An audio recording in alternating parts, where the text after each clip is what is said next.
35 miles an hour in a single lane road with less than 600 feet of road. And it's 35, I wanted to get it down to 15. Tried doing it 2 years ago and they point blank said no way. So, What road is this? Humphrey Road. okay, the town only owns a short section of that road, correct? Correct. Which is me and my brother's properties. And my grandkids go up and down that road too, from their parents' house to my house. And there's always kids on that road, but the people that live there don't really speed, it's everybody else that comes down there. And some of them going 40, 50 miles an hour down there all the time. What speed bumps, Kevin? Steve. Steve. It's got to be noted on that road that there's from that which is a road today. The history on that road dates back to the 1800s, and that belonged to his wife's grandfather. That was his farm, and that road at that point was his road to access his fields on the farm. And then that went to his son, which is his father-in-law, or his, Yeah, he's been dead since now, the 70s. ran that farm. And at that time, that was before the interstate went through. All right, that was a road that went serviced his meadows, and he allowed the general public back in the horse and buggy days to access Lake Champlain from that road. In the mid-60s, they put the interstate in and cut that road off. So the town now maintains the first about 650, 700 feet of it, and the rest of it's but nothing but a trail. Right. Where Brad McEwen takes care of his own part. McEwen, and then there's a house on the other end, it was built 5, 6 years ago, and that's it on that trail. The rest of that road, it's a dead end, approximately 650, 700 feet that the town maintains. It's all private residence with little kids, and based on the fact that at the time these houses went in on that road, which is only 2 directly on that road, all right, that was nothing more than a barnyard, all right? So now these houses are really close to that road. So if these kids are playing out there and come running around the corner of one of them buildings and run the road and somebody's going 35, 40 miles an hour, they're dead.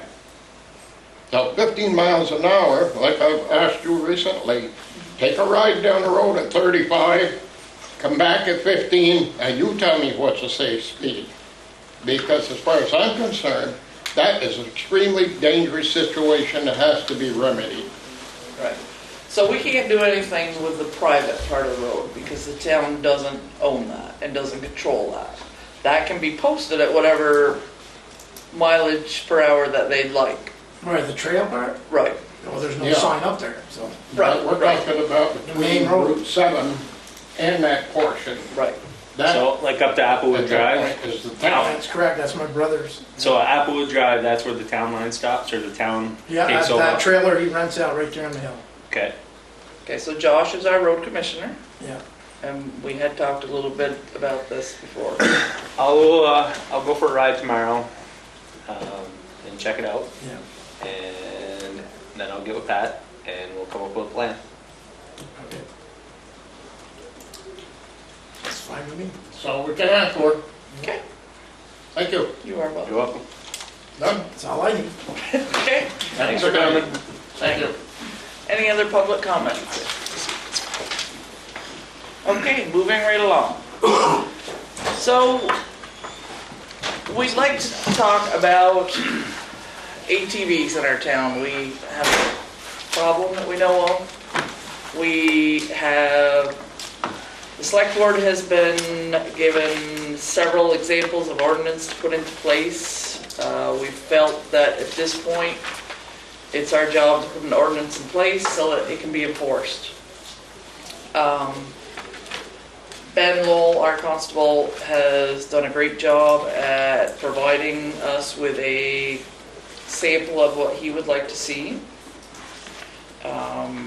We had some discussion a little earlier about whether or not to allow some traffic on our secondary roads, and whether we allow any access to fuel.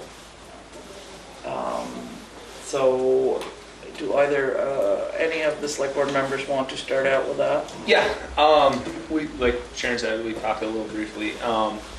My take on it was, I hate to be completely strict with them because they're not going to abide by those rules anyway. So we could have all rules in place and they're not going to follow those rules. So let's try to, not really encourage, but let's try to give them avenues to certain areas. Maybe probably work with VASA to come up with a plan and then have VASA help patrol these roads, help manage them, and pick certain roads that make sense. We're not going to open it up to all dirt roads, just certain roads that make sense to certain riding areas, and then try to have a path to a fuel station so they can get gas. And if they're off of these areas, then yes, they would be ticketed and fined. And then with working with state police, sheriff, and VASA, we can help patrol this. But at least we'll have some sort of ordinance and guidelines we can follow. So we're reaching out to the state police, Fish and Wildlife, Border Patrol, our sheriff's department, to help support us. If we put these in place, we're looking to see, does that provide you a little more grounds for fines, towings, arrests, pursuit, whatever we can do to get our problem under control. We are getting constant resident complaints. We are getting fears for children's safety. We are getting, it's unbelievable. We definitely have a problem. And a lot of it's happening on the state road. 78 down here is the fleeping highway of ATVs. And the no chasing thing, I know that's a policy, but if we know where they're going and we see them pull into a house, we can go after them, correct? Yeah. I got a ticket from a state cop one time because I was speeding. I pulled in the guy's yard, and anyway, I got it. If you see them at the gas station parked, we can pull over and ticket them, right? Yep. The issue is when they see us, they head in the opposite direction. I get that. And so anytime they see a fully marked cruiser up here, state police or otherwise, and we turn around to go chase them, they'll go off into no man's land, and we're not going to go out into some field and tear it up to go after a four-wheeler. No, I get that. I get And so it just turns into a game for them, and it's actually now a game where they'll want to sit there and run circles around their cruisers because it's part of the fun, and they know that we can't do anything. So part of the solution for us is if we're up here and we see them, we kind of pull ourselves back a little bit and let them get to wherever they got to go so they're not terrorizing the neighborhood because they know we're up here. So it's, you can have all the rules you want in place. Oh, I hear you. And, the thing is, it's going to take the community to say, I know Joe Schmo was driving his wheeler and I saw him pull in there, and we got to get a statement from them that says that they saw this happen, and then we can go over there and write them a ticket. That's the way it's got to work. But it's going to take the community. It's not just law enforcement driving up here. Because it's just going to be the status quo. It's the same thing we've been dealing with. I personally have watched a wheeler at the gas station right over here on Gore Road, and I went to go pull in, and the guy jumped right on the wheeler through the gas pump, on the pump, and took off. And he went down 207 and got on trail right somewhere down in there. Rail trail. Yeah. On Lake. So they're not going to stop and just let us give them a ticket. No, You know. No, we know that. But we also know they gotta get fuel. We also know they belong somewhere. They have a home somewhere. And I think our residents are getting pissed enough to start going to court to help prosecute these people. That's what's going to take. Statements. I'd like to make a comment on that. I know that what you're talking about in the filling station, but they're not all jumping on their four-wheeler and running you.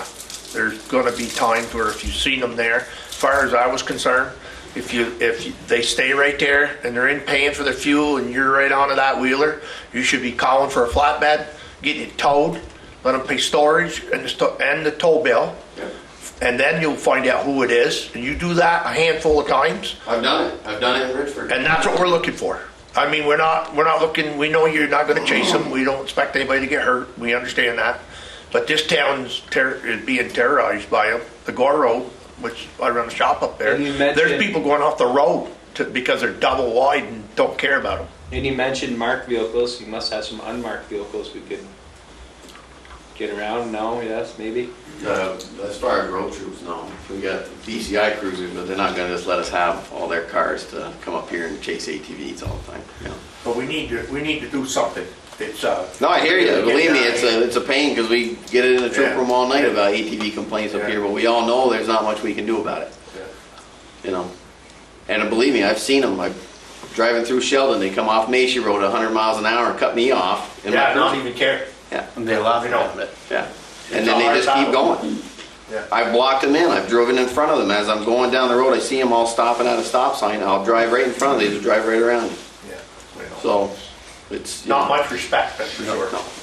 And they're just going to keep doing it. So it's going to take statements from the town. It's going to take people that are in the community saying, I'm done with this, and saying, I want to write a statement. And we'll take a statement from them, and they're going to have to go to court and say, this is what I saw. I know it's this guy because I live next to him, or I've seen him in school, or whatever.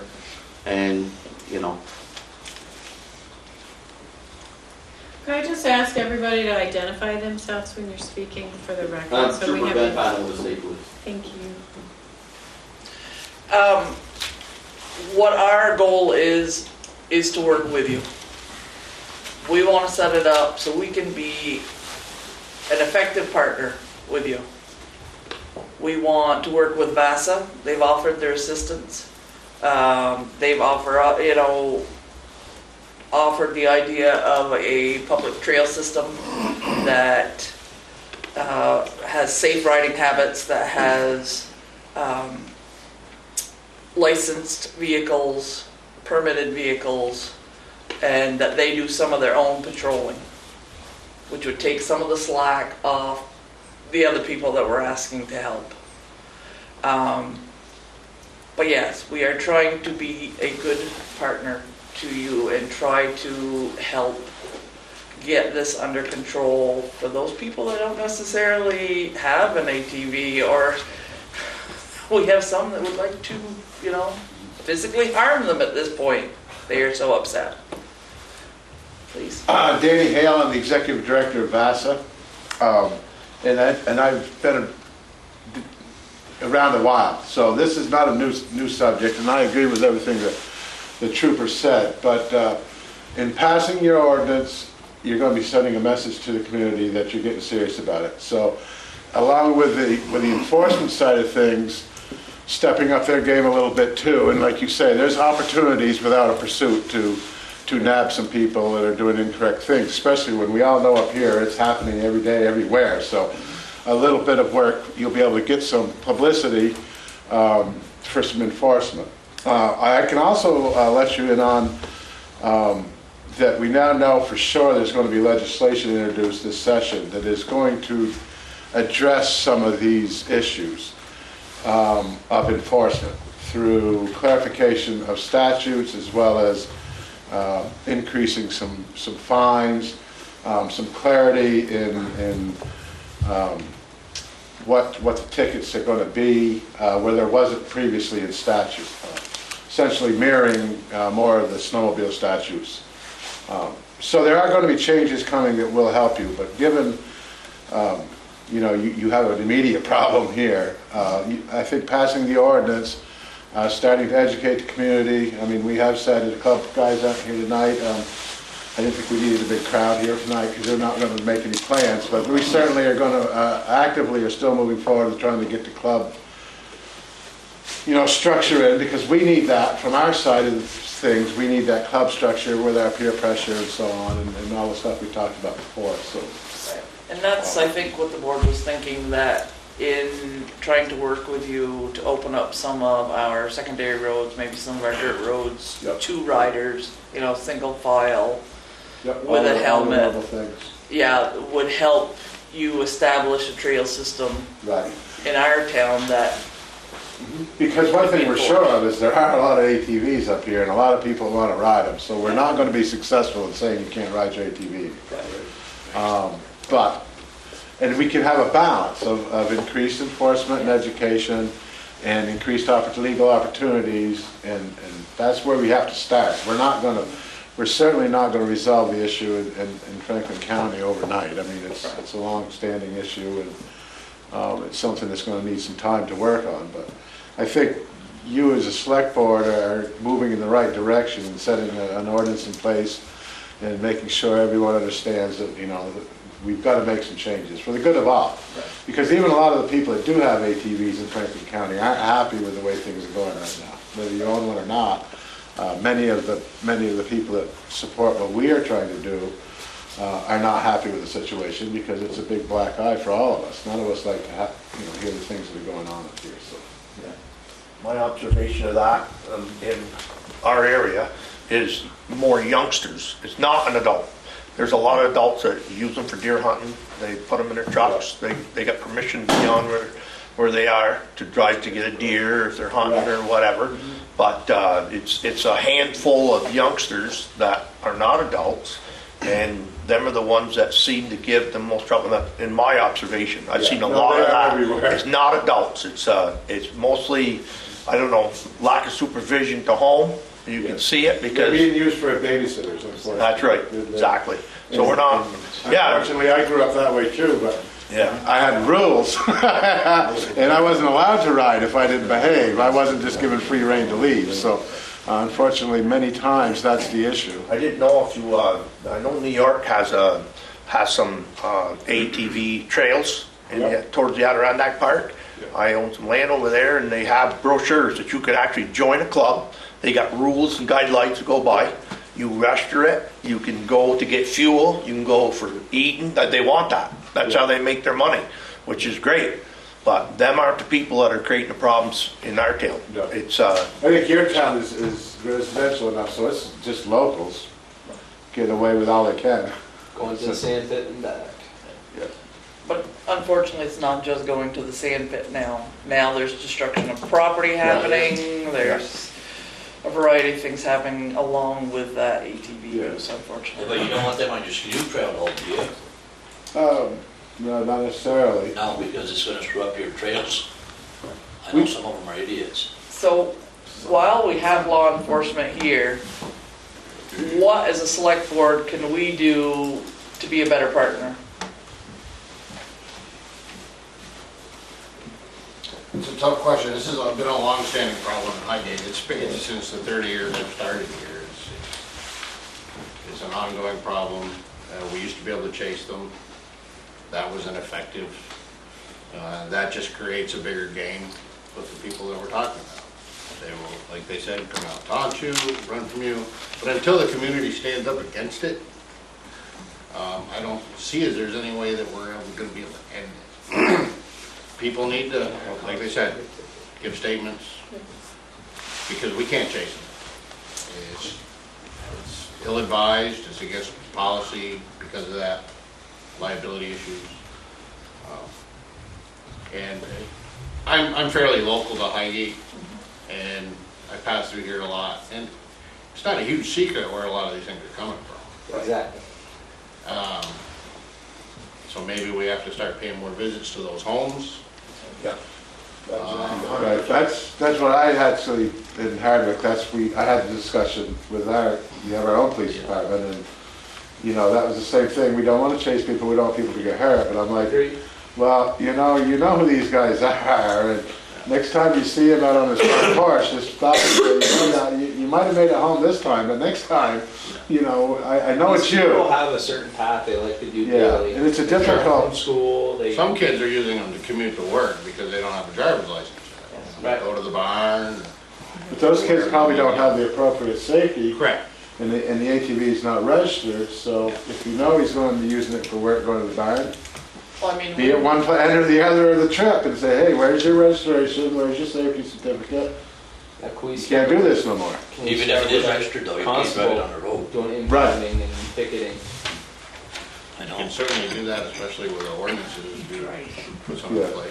Yeah, well, we're trying, that's why we're here. And to speak to your earlier comment, we are now telling the community, we've had enough. Now we're changing it. One way or another, we will change it. You might not like us after, but by God, we're gonna get this under control. Good part is Tom, winter's we're all coming. for it. Question. Well, we'll look at this winter, we gotta. Woody Rails, what happens if a farmer takes one, puts one of those triangles on it, say he's using it as a farm vehicle?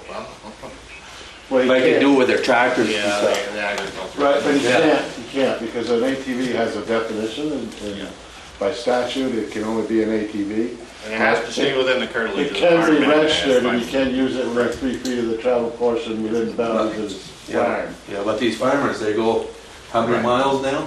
But if their farm is on the Gore Road, they can't have it over here on Lampkin Street. Right, Yeah, but if they got land over here though. Well, It it has to doesn't stay matter. within the curtilage of the home farm, as Yeah. far as I know. Otherwise, it has Wasn't to that be the farmers that transported. don't have their house registered and they go all over the place? Okay, They're stay- Sheldon Stay and- with ATVs. Yeah, I was gonna One say. problem at a time. Okay. You mentioned statements. What do the statements have to be, and what do they have to say? I'm so-and-so, I observed so-and-so. You know, you have to identify the person, where they were, what time they were, and what they were So what if you didn't know the person, but you identified the vehicle and the person? Giving a doing. We description. can find out who it is if you know the location that they're living at or staying at, or you could make a phone call and say, you know, this fellow's doing this, and So, we can add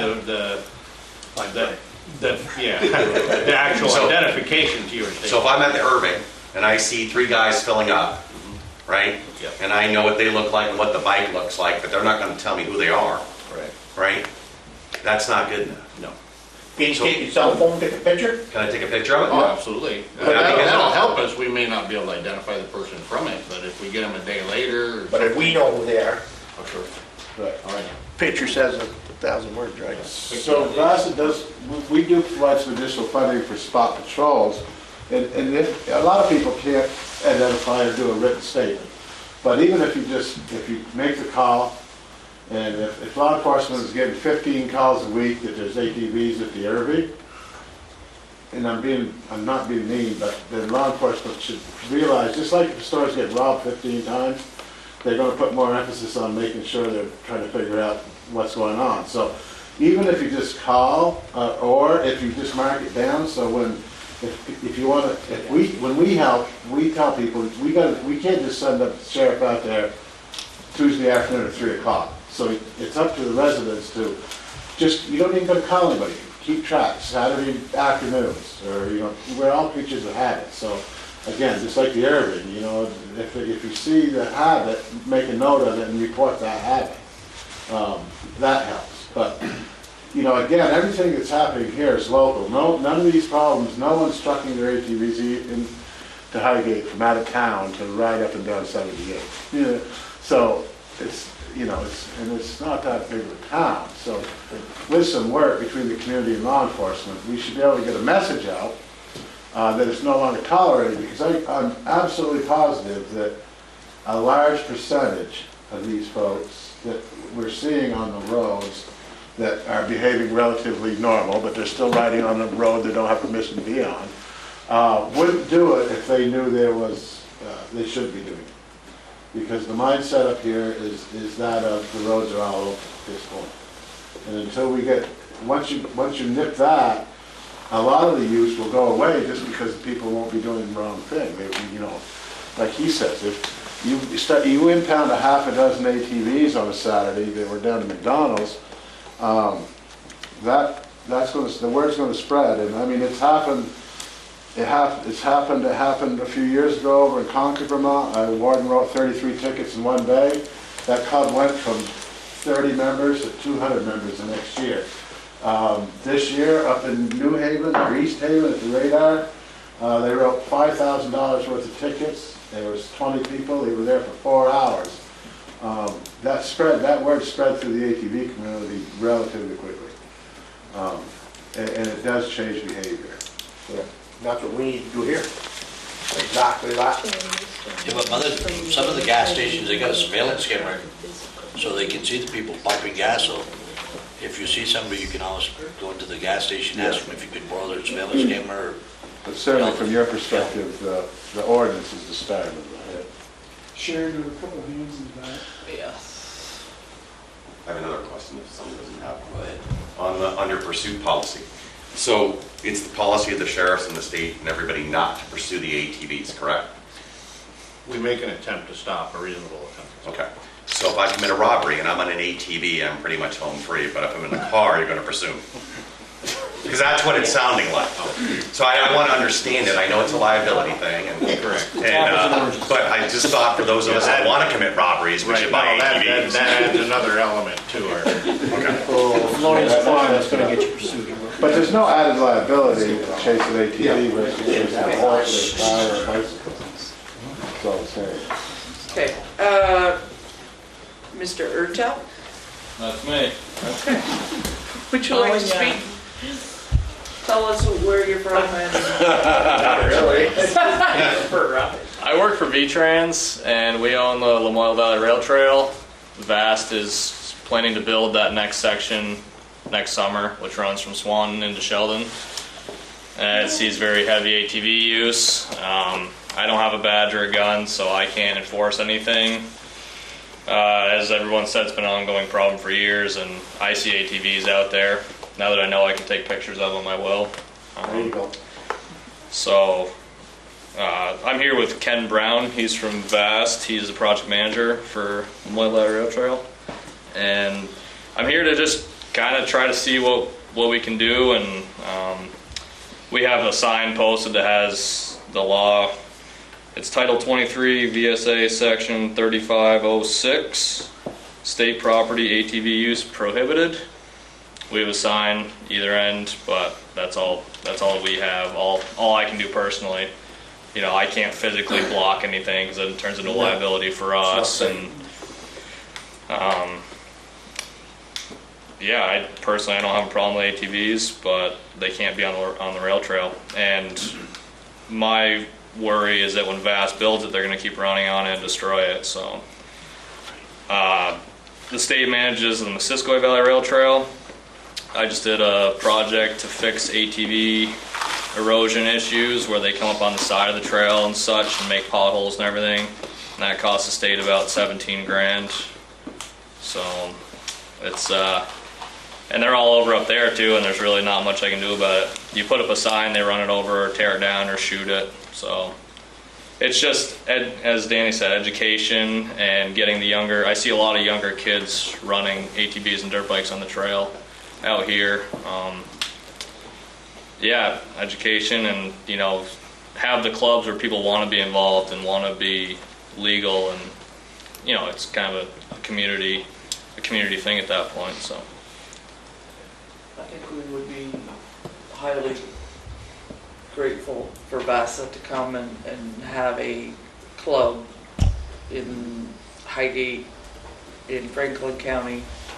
I think. But we have one now, you know, already started, so the club structure's in place. It's getting the people, the local people, and, you know, unfortunately, this is a hard time of year to try to get people enthusiastic about ATVing, because we're all basically snowmobilers at this time of year, so it's, but we're working on it. Can you give people an idea of how to become a VASA member, who to contact? Yeah, well, the best way to, at this time of year, we go to our website, which is vtvasa.org. And all the local clubs are on there. We're set up structured essentially like VAS, so when you belong to one club, you get access to all of VAS's resources. The club now is based out of St. Albans, I believe, but most of the trails are in Montgomery, Bakersfield area right now. It's a relatively new club, about 3 years old. And again, this time of year is hard because most of the clubs, certainly December, January, and February, are usually dormant. They don't do much in the winter months. So, but they can always, like I say, go to the website, follow us on Facebook. Certainly call our office anytime. We have staff there. Do you have brochures? We have brochures. I don't have any with me. But maybe you could drop some off for Yep. our community. We'll probably early in the year, have a meeting up here. We just did one in Lamoille County in October to try to provide information to the public. Right. So I'm sure after the holidays, probably in February-ish, we'll have a meeting and get the word out there, and then probably in March is when all the clubs start getting back online. And, but we're available as for you folks. I don't know how you're coming on your ordinance. That, like I say, that's something that I'd be interested in seeing before you get it in place. But that's the first step, and I think law enforcement, they seem to understand. I mean, I think we all understand it's time, we got to fix this problem. And again, the legislature is going to have a look at it. The governor issued a directive to all the agencies to work on some issues, and now they've got some things that are going to make it easier and clarity in the law for law enforcement. So that'll make a big change. So we invited Ben to come up with some ordinance for us. Ben, what do you think about the situation? It's definitely out of control. I wrote the rough draft based on the no ATV policy. Obviously, it sounds like the board wants to move into a limited ATV policy. I can assist with writing if you want, or you guys can take it over and amend out however you see fit. We'll use any help we can get. Okay. So I'll continue to work towards that end. What I need from you is specific locations where you're thinking, which we can get together with after. So yeah, I think that's our next goal, is to take a town map, figure out where, if that's agreeable. I'm speaking for 3 and not for 5, so I'm asking, are you amenable to having some open access for 100%. ATV riders? Definitely. Bruce? Myself. Okay, so that would be unanimous of the board to open up some traffic patterns. So I'd like to, I don't know if you want to do a little bit through a committee or something to try to figure this out, because I would like the local club guy and myself, and as well as our trail guy, who unfortunately couldn't make it tonight because he took a digger last weekend, but to be involved in that, because I don't think we want to, I think we want to try to be fair, and I think we can offer some help to figure that out. Because I'm not familiar with the area, but I'd like to know what those guys are thinking from the club, and which side of town they might be closer to and things like that, to try to. Sure, and if you were providing a network, I'm sure that you would want, to go certain places or certain areas. And it may be for the sense, it may be best to get an ordinance in place, because you can always add roads to it. Right. And just get one in place, because we need one in place come spring regardless, even if we don't have any roads open, in my opinion. Even if at this point they're all closed, the ordinance says that. Right.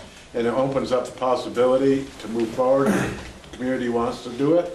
That forces the community to get behind it, and because that's what it's gonna take. It's honestly not you folks or me or law enforcement that are gonna make this thing work. It's gonna be the community members that are gonna be responsible for it, so. Ben, Give me a direction. how about we form a committee and we ask Vasca to be a part of that committee? And if law enforcement wants to be a part of that committee too, we'd be happy to have them. If not, that's okay too. Do any of the members of the select board want to be on that committee specifically? I would like to. Okay, so Randy will assist with that as well, and I'm sure I will pop in and out. So, I'm gonna let you tell us when you can meet, and if you let us know, we'll be there, and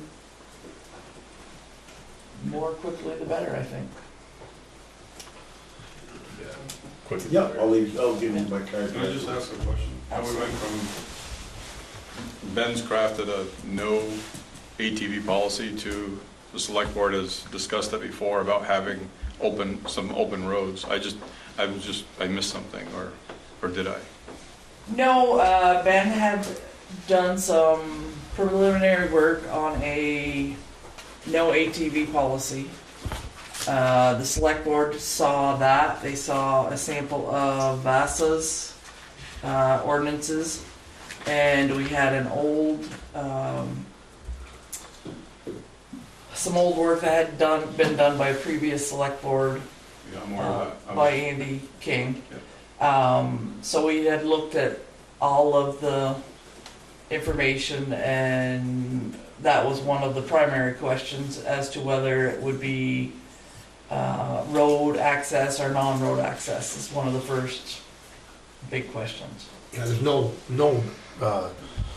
vote or done anything on it, other than trying to connect all the dots to know where we can go and what we should do.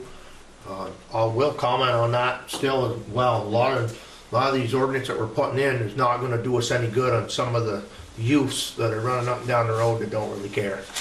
They're not gonna be in the club. What you're gonna do is you're gonna start a club, which a lot of people are gonna be involved in, but it's not gonna take the problem that we have right now.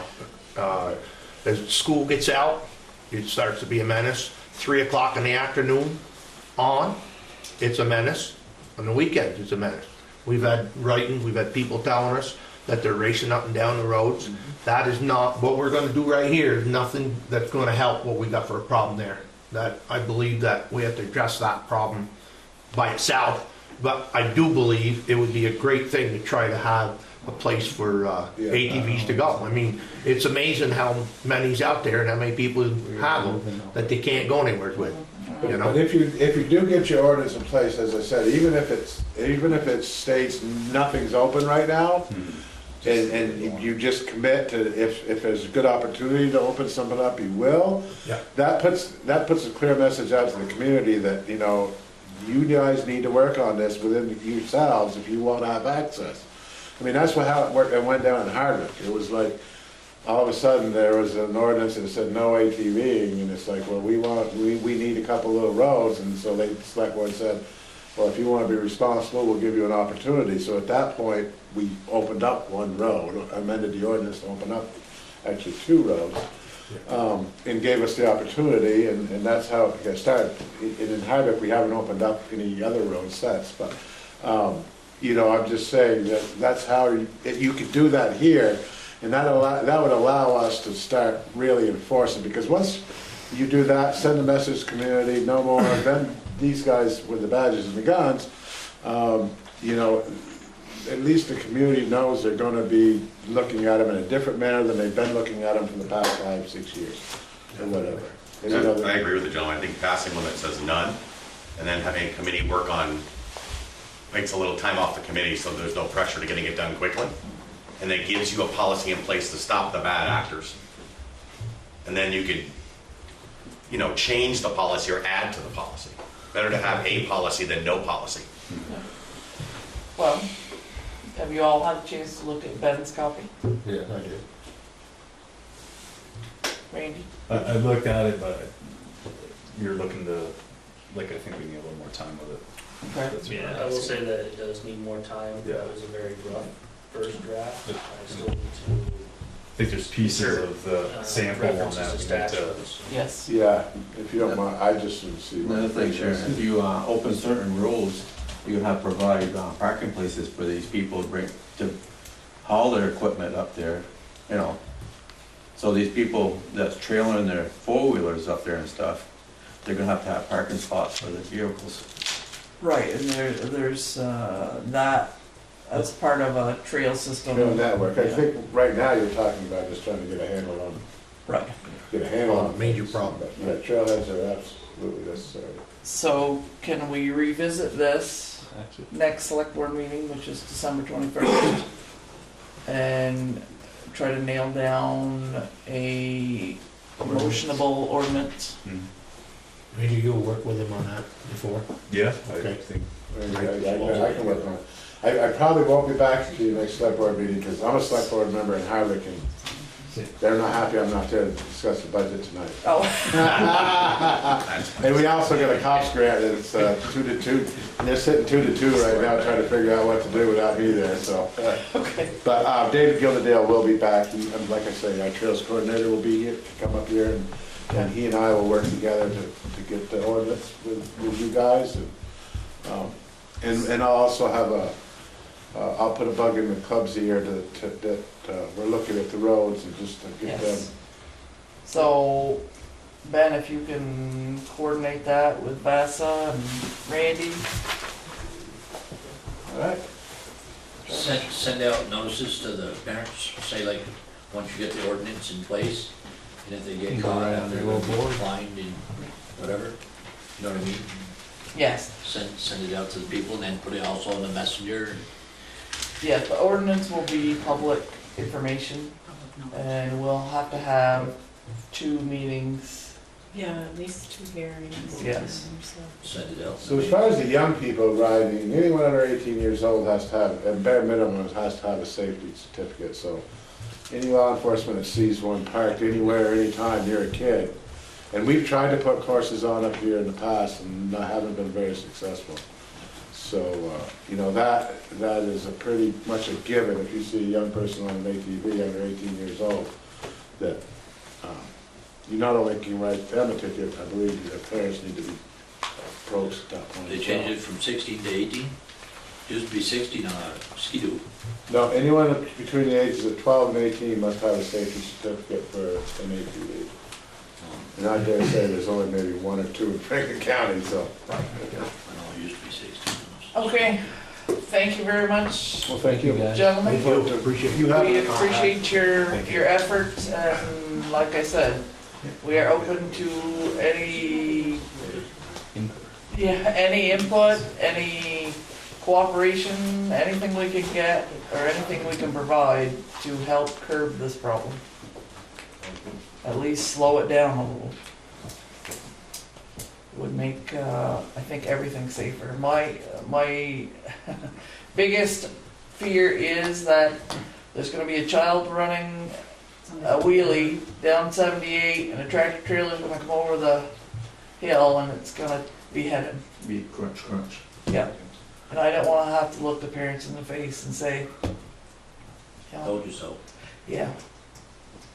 Yeah. So who's gonna be liable for that? Say like if they do go up and do that, now is it gonna be the town because they're riding on the state road? It's or- not the town's liability, there is personal responsibility that people often forget. I know a few years ago they had one over on my road where a guy got killed.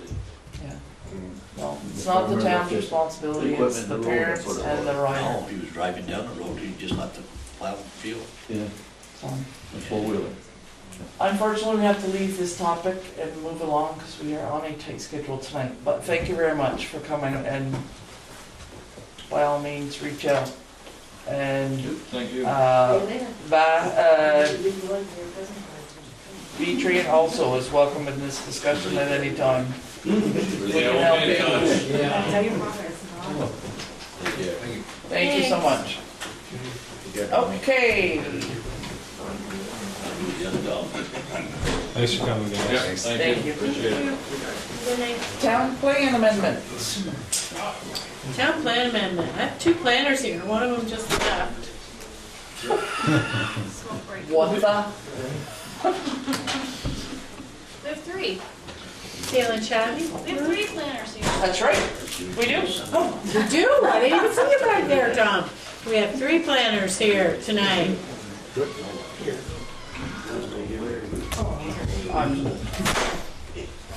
Okay, planners, move it along or we're skipping it? What do you want us to do? Basically, we have been working with regional planning on updating basically more of our energy policy than, since we really didn't have any teeth into anything, I mean, any zoning or any basically outfits that would have came in and decided to do a solar project or a wind project. it would've been pretty hard for the town to have really any say into. It's a good job, it's a bad place to put it. We really wouldn't want to see it here, we'd like to see it maybe over there. So, the new plan, where created by the regional planning, gives us a little more flexibility to do that. At least for the town, the select board. So you're asking for the select board to make a motion to accept the town plan as amended by the planning commission? Yes. Okay.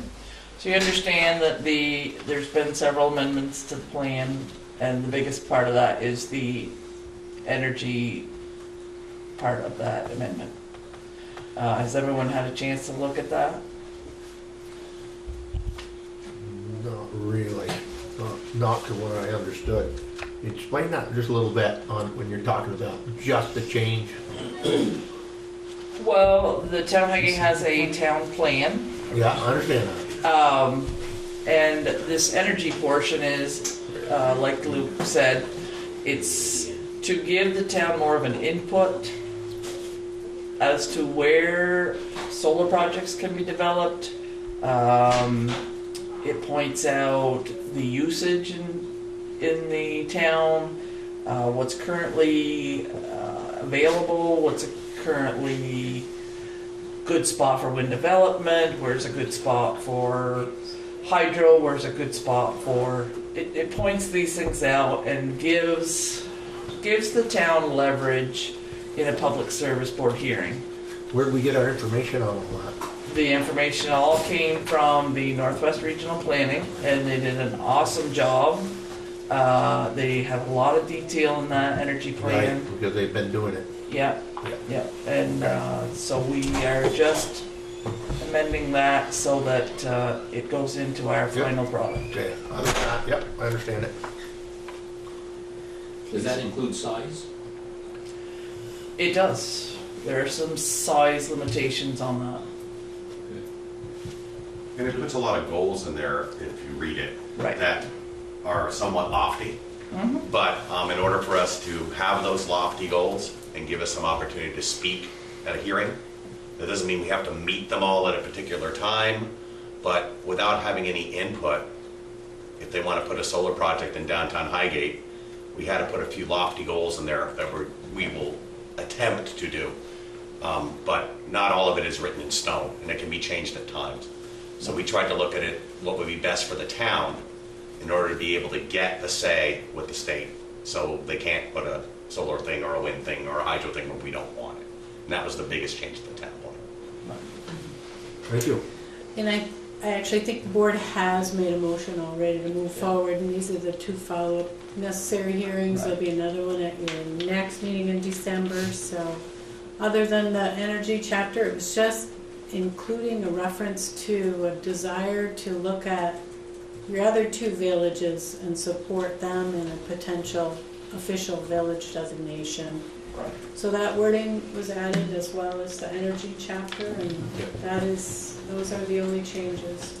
So that's to ask for village designation for Highgate Right. Springs. Yeah. And to Correct. consider one for Highgate Falls as well. Just a good refresher. Everybody knows what's going on. Yep. Yeah, cool. Question on the new energy plan or the amendment, does it limit what's already been applied for and what's in the pipeline, let's call it? My understanding, I could be wrong, is if we get this passed and it's approved, we may, depending on who's got what in the hopper at what time, still be able to say yes or no. We asked that question. For example, if the solar company came in from before and still wants to do a solar project, it's not already cemented in stone, given their permit. If we get this passed, will we have more of a say of a yes or no? And my understanding would be yes, we would have more of a say. But it would depend on the phase of the project and where it's at and what was approved and what wasn't approved.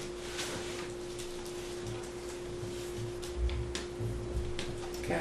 Yeah. Any other questions, concerns? Okay. So, like I said, it's one of two public meetings to address this. People have the opportunity to speak out. That information is all available. It's all public information. So people can, is it online as well? The amendment piece? Well, probably in the planning commission minutes and stuff like that, 'cause we. Okay, so if someone from the public does want to read that information, if you touch base with Heidi or Wendy, they can certainly get you that information. Or you can come to one of our planning commission meetings. We're more than happy to have you there and There you go. ask us any questions you want. We'll try to be able to answer. Okay, moving on. Shelley. Thank you, planning commission.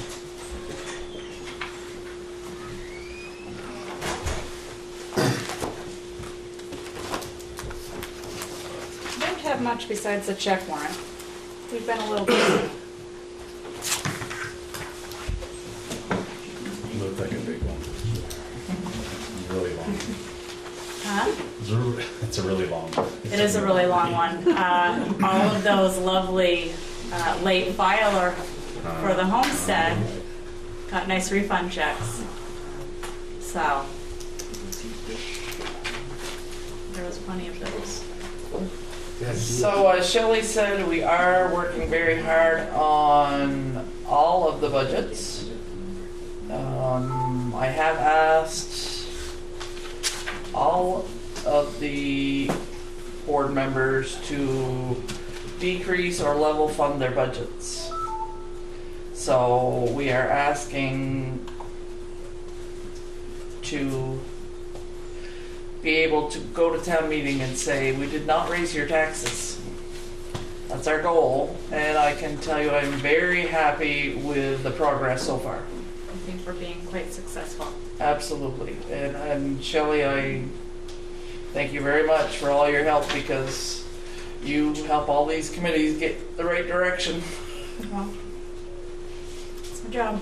Well, without your information and your pursuit of some of them, It's an it organization. would not get done. It's an organization. So our, speaking of which, budgeting meeting is scheduled for next week. Yes. This Wednesday. And I should have everything compiled from all departments at that time. I'm on schedule for that. So it should be a fairly smooth meeting. Another update, our attorneys will be coming tomorrow morning. They will be starting the title search for, we have 2 properties going up for tax sale that are still on the tax sale list. And we have 5 trailer-only properties that will be going to the small claims court. So we're moving on to the next step tomorrow. So can you explain the trailer only? Trailer only is because they don't own the land the trailer sits on. There's nothing, we can't sell the entire property, and who wants just a trailer? Chances are they don't. So we're taking them to small claims court to see what I'm looking for, basically. They're gonna be going to small claims court. Recoup our money that way. Yeah, as another way to. Are they pay our tax abandoned? money. Oh, no. They're living in them. Mhm. Yeah. Yep. But unfortunately, there's been no communication, no attempt, They're not making it. no plan, no. So that's my final step. Yeah. I have a couple questions. There's a lot of invoice descriptions that say highway. And so the first one I saw was in Parks and Rec. So was that done in error, or there's no, I don't know what that's for. Let me look. It's for OC. Do you have my paper copy? Oh, I'm sorry. That's in highway? So the first one here. Oh, O.C. McEwen's. So it says highway. But So that's the highway portion of the O.C. McEwen bill, and then it was for their buildings and ground maintenance. I think they had some I can pull the invoice for you, you can see exactly what it is. Some of them do say Parks and Rec because Parks and Rec will bill on, was that a Parks and Rec bill? That was, yeah. that So was they on bill Parks. under the highway department account at OC McEwen's, but I still charge it to, so it is labeled highway, so McEwen's knows it's on the highway account, Yep. but it was buildings and grounds that Parks and Rec had billed under the highway. So the same thing under library. Yep, The so same it says, bill. yes. Okay. Cool, good question. Yeah, Ty had some small.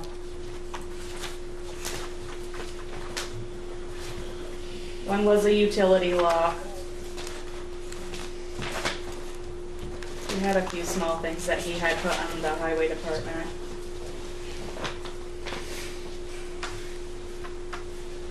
Brian got fertilizer and lime for the soccer fields. That was the bulk of it, $205. So.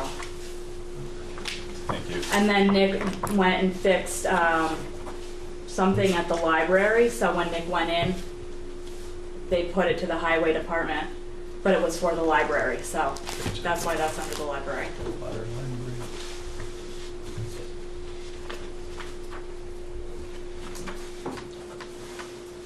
Does anybody else have any questions for Shelley?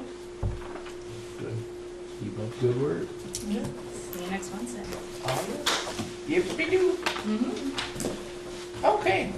In the interest of time, moving right along. Wendy? Yep, I got more than usual, but they're quick.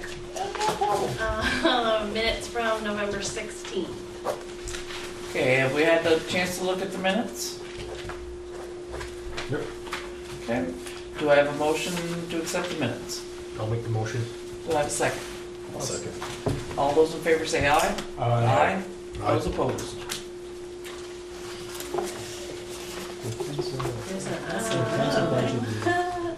We have to start all over licensing dogs now. Dog licensing. I need you to set the rates for dog licensing, and I did get with Shelley to see if we were able to cover our expenses with, It's fine, he has taken over. because our situation changed Yes. when the rescue closed. So, on Shelley's advice, she thought we should up them $1 across the board. I would agree with that, because our expenses are It's- outpacing what we expected. So I think I gave you a copy of what's proposed. Yes. I know Bonnie's not here, but they had reopened. Yeah, and they're taking them as Cats space only, right? permits for Yes. dogs, which Oh, Maybe they'll take it, maybe they won't. maybe they will, maybe they won't. Right, so we can't really rely on. She's not That's interested. correct. Correct. But So- it's back as a resource in case we need it. Yep, and they aren't doing contracts with towns, they've done away with that. Yep. We did get a letter from them recently. Yes. That'll come. She said the budgeting meeting. All right, Requesting Yeah. support. Yes. yeah. Okay. All right. What's your pleasure for $1 across the board, I'm okay with that. It's fine. Bruce? Volume discount? Bruce has some volume in the dog Family park. rate. I'd like to give you my dog too, so I have that one. I'll make a motion to raise the fees $1. Okay. Do I have a second? I'll second. The dog, yeah. All those in favor say aye. Aye. All those opposed? Ayes have it. Excellent. Hey, Wendy, how much is it gonna be now? Well, if you pay on time, Yes, which I don't still. 13 if it's spay or neutered, and 17 if it's not. Okay, thanks. We raised it last year. How about a, Yes. how about an early payment discount? Or pay 2 years at a time? Something. It's still reasonable as far as other. pretty cheap. Yes. It's really cheap. I know Yes. some people could have less dogs than most. Cost So a if we lot. get too expensive, people just won't register. Right. When I find it now. We find it. Okay, meeting schedule for 2018. I have a draft out there. The only thing I wanted to bring to your attention was the month of July. The 4th falls right on a Wednesday. I didn't know. I only plugged in one meeting for July. A lot of people are out that week. I like it. I like it too. But I thought you would. I love it. Yeah. But it's not up to me, it's up to you guys. It would plug in another meeting on July 5th if you decided to do that. Do we leave it at one meeting for July? Or do you want to? I think one's plenty. Anything big going on then? Who's gonna Can we do that every month? Yeah. Yes. Can you think of anything hardcore coming I mean, up? if you needed to call a special meeting, you Yeah, we always needed could to, we if could it anyway. couldn't come closer, so. No, I think one would be perfect. Okay, so. Actually, I'm all for that. But, you know, All right. Do I have a motion to accept the draft? I'll make that motion to accept the draft. Do I I'll have a second it. All right. All those in favor say aye. Aye. Those opposed? Ayes have it. Rain or not, I don't care either way. Sharon, you can help me with this one. Fire department election results Oh, okay. and fire department Santa Day. Here I was ready for my hat. Get your It's hat okay, put it on. What years are last Yeah, I have a collection. I had to check with Wendy, see what she wanted. If you gave us a heads up, we all could come up with one. Oh, well, all right. No, I don't think I could. I'll bring Next that for you. meeting, it's the 21st. Yes, that's right before Christmas.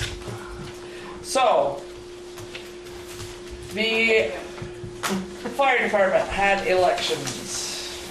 We actually have had 2 elections because our original election ended up with a complete tie, which threw the fire department for a big loop.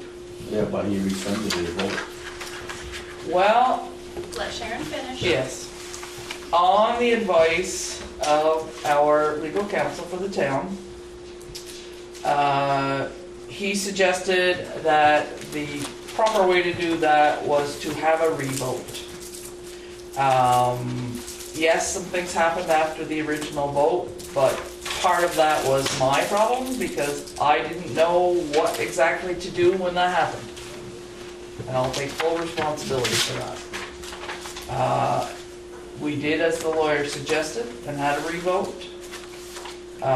Your new members are, Wendy? Lieutenant John Gale for a term of 2 years. And after the revote, Assistant Chief for a 3-year term, Gary Greenholm.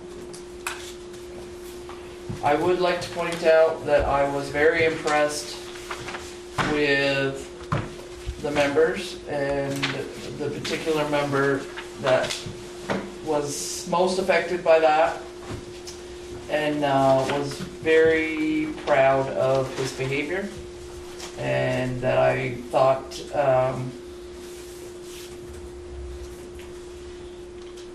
with a little help we can get our fire department to be an excellent, strong team.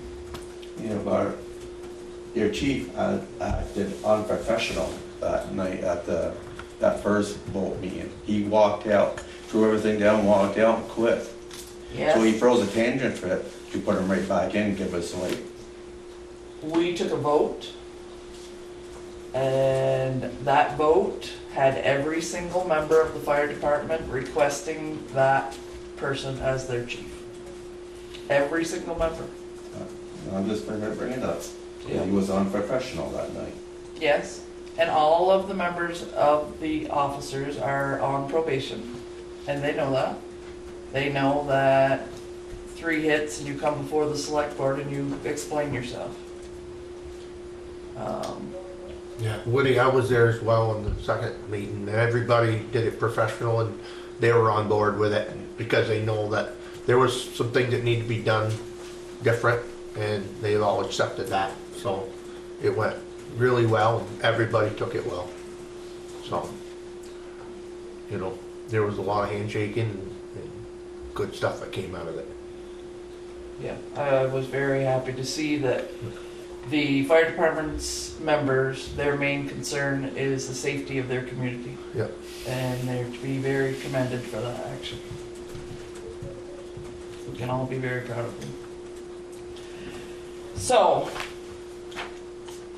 do I have a motion to sign and accept the 2 members? I'll make that motion. Do I have a second? I'll second. Okay, all those in favor say aye. Aye. Aye. Those opposed? Congratulations. Yes.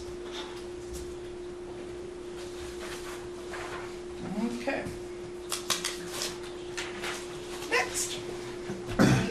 Okay. So, in honor of my elf hat, the fire department and the auxiliary have a Santa Day for the children in town, and even out of town, really, where you can come, you can have your child sit on Santa's lap, have a nice picture taken with them. There are crafts to do. There is lots of joy and magic. Cookies. Cocoa. Horse rides. So please, by all means, join us on December 17th from 10 a.m. to 2 p.m. And you don't even have to have a child to come. Nope. We're happy to have you all. So, Randy, Merry Christmas and ho ho ho. And then you got one more weekend of the Polar Express. Yes, and the Polar Express is Saturday night, will be the last night, and it has been a rousing success. This was my first time helping out, and I've had a blast. People have done an awesome job for the kids in town, and one little boy came up to Mrs. Claus and whispered in her ear that he saw her in the North Pole this summer. So it was pretty cool. So, pretty cool. So please join us for that as well, or help out, volunteer. Next. I only have one more thing. Time to start thinking about town meeting, I know. But we have 10 positions that'll be on the ballot this year. If anyone wants to run for a position, they're listed here: town agent, moderator, 2 select board positions, lister, cemetery commissioner, 2 trustee of trust funds, and 2 library trustee positions. Petitions for these elected offices are due to me by January 29th at 5 o'clock. And petitions for warrant articles, that's a separate date. Those are due January 18th by 5 p.m. And everything's on the website, Facebook page, or stop in and see me. Okay, fabulous. Whose seats on the board are up? Josh and Randy. Yep. And those are 1 2-year, 1 3-year? Randy's seat is a 3-year, and Josh's is a 2. Does Josh have to get a petition when he wants to rerun, or is they Hey, come I and already do it? have them ready for both of you. Just saying, you do what you want with them, but I have them ready for you. Are they all filled in and signed? Not that hard. I'm knowing they are. Okay. Moving on. Administrator. The town applied for a grant to support the committee for developing the Nishi property and the adjoining town property, and we were successful in that application. So the town has an offer for $20,000 with a $6,000 match to carry that through to the full presentation at a town meeting. So really more than a typical planning grant that you get, more, this was called the Village Master Plan, to look at those key properties on what is your main block in the village. So he's gonna have some designs and some ideas for this town meeting? No. Okay, I was gonna say, that's rushing it for me. No. That's rushing it for me, and I didn't want that to happen. That's why. How the library get up this happen that quick? They've had it. They had, yeah, they had. You missed it, Randy. Grant, You missed it. This is going to be much more in depth and actually give you some feasibility That's information what I wanted about to hear. what kind of properties would be the best suited there and what kind of income, and then what kind of grants. could come to our meetings. No. That's I right, could. Josh. Be nice. I could. Nice to see you there. Could, Give me but some input. 2 nights a week with you with Steve is it's just plenty. You wasn't my meeting. I Love did. to have That's anybody plenty there. as well. Freudian slip? Between coaching hockey Okay. and that. So, we need to have a motion for you to sign. I'll make that motion. Yeah. For Heidi to sign the acceptance of the I'll grant. second that motion. Okay, all those in favor say aye. Aye. Those opposed? Ayes have it. Perfect. Good job, Heidi. Good job, Steve.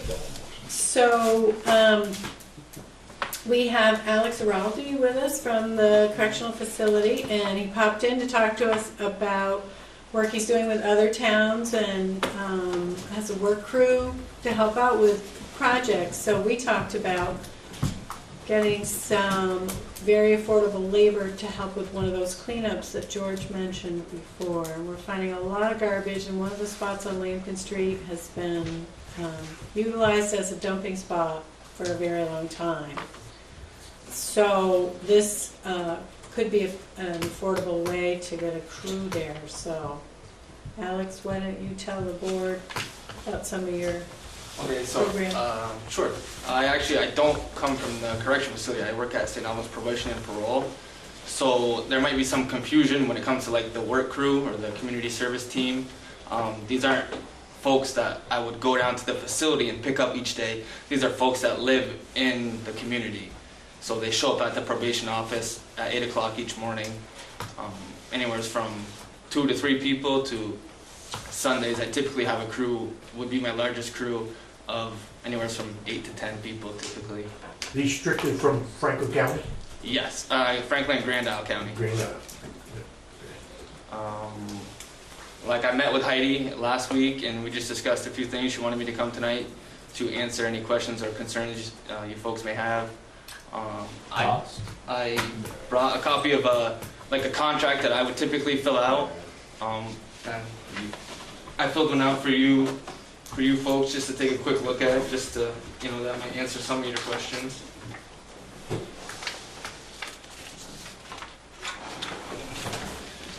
There should be like 5 or 6 of them in there. So there is, some fee, I guess it's, that contract there is $19 per offender per day, which like Heidi said is, cheap labor. And we can, we specifically mentioned the dumping site at the end of Lampkin Street and 78, but it doesn't necessarily have to be limited to that. It could be anything. I mentioned, I think the hockey rink is volunteer run. Well, if you have any cleaning of the locker rooms or, once a week or once every other week, if you want me to come up there with 4 or 5 people, we could schedule a day and they could come up there and clean the glass. Any type of projects that you guys could think that you might use this work crew for. So this is part of a community service requirement, basically, for them? Correct. Some people are on the crew are sentenced to as little as 3 days. Some may have as many as like 60. Supervision? So that would be done by myself. Okay. About vehicles, I mean. Transportation. You provide it? I'm sorry? You provide the vehicle and the stuff to do it with? Yep, so they show up at the office each morning. If I have 4 or less, then I can take my truck. And then I have a van that will transport up to 11. So all the transportation will be done by myself to wherever we go. So if you're taking care of the trash in Highgate, it comes to our own Highgate dump, is that what you're saying? Or do our... As far as the disposal, Yeah. Well, I don't know, Heidi, if you, Yeah, we were developing a plan to look at that. I did put a communication in there that we had with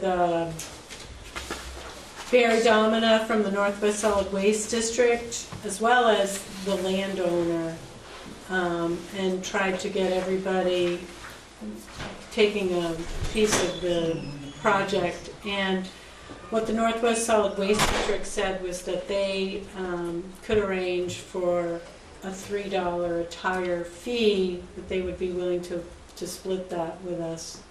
So there would be expense in the disposal. So, I was talking with the landowner about could we split the balance of that, but we haven't really come to an agreement yet. We wanted to understand if the select board wanted to collaborate with Alex and his crew, and then we could really nail down some details of different projects. More understanding really what's going to happen. It's definitely cheap labor. Good success with the program. Yeah, I mean, to be honest, I've only been in this position. I did come from the facility. That's where I have my corrections, I guess, background. I worked down there for 3 years. And now I just got up to the probation and parole office a few months ago. And I just was going around trying to network, and I met with Heidi, and she wanted to hear what I had to say, and that brought us to tonight. I had a crew down there. I had a crew down there because it was state property, and I had the crew that used to come down and, you know, for quite a few years. Now somebody else does it. But they were very respected. They came down with the van. They trimmed. I had no problems whatsoever. When they came down in the spring, I told them what my property was and what they had to mow. They were very well respected. I can't say otherwise. And a lot of times there was like 6 or 7 young boys and girls that was out there mowing and trimming, and I had no problems whatsoever. And they were very well supervised. I mean, not to get too far off track, but for example, we have a contract with the Fish and Wildlife Department of Vermont, and we maintain there's 25 fish and wildlife fishing and boating accesses. So during the summer months, you know, we mow and weed whack and do all the maintenance of those sites. We have a contract with Forest and Parks, stacking the wood at Lake Carmike, Grand Island, Burton Island. So, you know, we do a little bit of everything. What do you charge the Fish and Game on your lot? So the Fish and Wildlife contract is actually $50 per offender per day. So, and that's a statewide. That's not specific to the office that I work in. That's a statewide contract. So all the work crews around the entire state. Yep. Okay. If you were to tackle a project like trying to clean up one of these illicit dumps, are you going to need some support equipment like a dump truck? So the disposal part of it would be the only tricky part for me. So I think that's where the Northwest Solid Waste, where they would come into play. You know, I can provide the labor and stuff like that, and the transportation of getting the crew there. As far as disposal of a lot. So you would need somewhere way to transport the debris. You could coordinate it and they could drop a dumpster maybe right there. Yeah, sure. Something as simple as that. Possibly, yeah. For example, I met with the St. Albans Town Public Works Director as well this week. Same thing involving Northwest. They have a dump site, and like you mentioned, they're just planning on bringing a dumpster and dropping it there. We would go in on potentially like a Sunday or something and take all the trash and put it in the dumpster. If you left a dumpster there, how long would it take before it was full? Depends how fast they worked and how many nights I had to go unsupervised. How many's there? At least it's not on the ground, I guess. How many people go by, see it, then start throwing their trash in it? Yeah, Well, it's still worthwhile. So, what's your pleasure, gentlemen? I'm cool with it. Yeah, sounds good. I think it's a good proposal. Definitely. One last thing I'd like to add, you know, obviously the dump site at, you know, that would be for the town of Highgate. I guess they could potentially be just a one-time contract, but for me and the work crew and stuff, I would also, you know, like to create an annual contract possibly with you folks or the town of Highgate, and as projects do come up, then I wouldn't have to do a contract each time. You know, Heidi or whoever could just give me a call and we could schedule something and, you know, go from there, I guess. Plenty of work. If you do mowing, do you use their equipment? Obviously, you're using the mowing equipment of... Yes, so the equipment that I have is a truck, a van, a couple trailers, mowers, walk-behinds, push mowers, no zero turns or anything like that, and weed whackers, and lots of rakes and shovels and hand tools. They're all in the trailer. But that's something that could be part of a contract, mowing. Yeah, so the contract that I handed out is I put like roadside cleanup and other general labor. It's kind of like a catch-all that I, you know, doesn't limit us to just one thing. But yeah, so I think we'd be very interested in working with you to do maybe several projects in our town. So yes, if you are comfortable contacting Heidi, and Definitely. we can give some ideas and. Is that the same as this? It's the paper. Yeah. Yeah, they're all the same. Yeah. So it can be an open-ended contract then, because the yearly contract will be call you when we need you type of thing, or? Yeah, I'm all, like, when it comes to the communication, obviously that would be important, but, if, for example, if Heidi had another dump site after we clean this one up, next spring or something came up, and she wanted it done, like, hey, can we get this done in June? And I'd be like, yeah, sure, the 16th looks good. We do reoccurring, so let's say we wanted you to do something every other week. Yeah, I mean, it would be so, like, I'm thinking of the hockey rink, I guess, keeps coming into my mind. During the winter, it would be easier to do, like, a reoccurring, like, once a week, because I could put that right on the books. Right now, I'm out kind of trying to find things to keep these folks busy. Whereas in the summer, the 25 accesses and other projects that we have, like, sit on with the town and stuff like that, keep us busy as far as, like, day-to-day. But if something were to come up, I could take a Sunday crew and clean up a site or something like that. Okay. I think that's great. Yeah, good idea. All right, moving on. We'll be in touch. Thank you. Thank you, Alex. Thank you very much. For me, all else I wanted to tell you was that the next meeting, Vermont League of Cities and Towns has asked to come and participate in a discussion with the board and reps regarding the coming tax season and things that you can anticipate. And I guess they have a good breakdown for you to explain the situation. So I think that'll be a very interesting conversation. So that'll take up some time, and you just scheduled something else for the next meeting too. ATVs again. Yes. So, Well, I need to chat about it. We're getting there. gotta be. Yeah, absolutely. We're working on Top it. priority. Okay, so, select board. Randy, Josh, would you like to talk about the walk to school day, how that went? That was very lovely. I think it's going to become an annual event, if not biannual. There was, how many kids was on there? 100 kids. 200, 300, All of them. 300, 400 kids walking. All buses drop there. Yeah. Every bus. Yep. I'd like to thank all the teachers and paras and staff. Chris Palmer, the vice principal, Craig Allard, and Jen Gagne for help coordinating it all. Also, Marshall and Colette for their buses and help coordinating. They also came and helped direct the buses, and they had their nice bright coats on and pointing and Did a great job. directing and make sure all the kids were safe and out of the way of the buses. Fire department, they helped with crosswalks, and Liza and Ralph, they were there. The St. Louis Church, the use of the parking lot, that's where we started. Had a ribbon cutting there. Then Rise VT, Betsy Fournier, Amy Brewer, Rachel, I'm not going to begin with that last name, and Stacy Carpenter.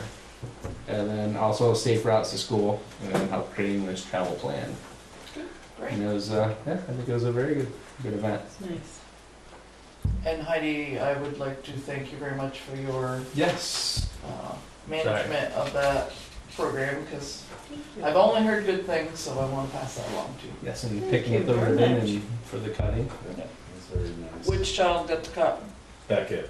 There you go. Yeah. Well, Need sharper scissors the next time. Actually, this child got to cut it. this child got to cut the ribbon. Oh, for the love of gosh. Well, I'm just gonna step up when I have to. Or a thinner Okay, ribbon. so the other couple of small things I wanted to just check in on was net metering for the Furniture Road project. Are we on board with that? Is that happening now? It was slightly less than last month. I want one more month to see. Okay. I Not think, sunny. as Heidi said, it is up. I don't know if we got a full month Okay. as far as, It's supposed to Credits. be what, like 20% or something? Yeah. Is that what was?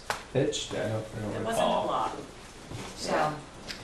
Well, we were offered a meeting with them to go through it, and it didn't happen, so maybe we should track Make that that down happen. and make sure everything is as discussed. So it was less, but I'm not sure it was a full month. I think next month we'll have a better picture. B25 bridge.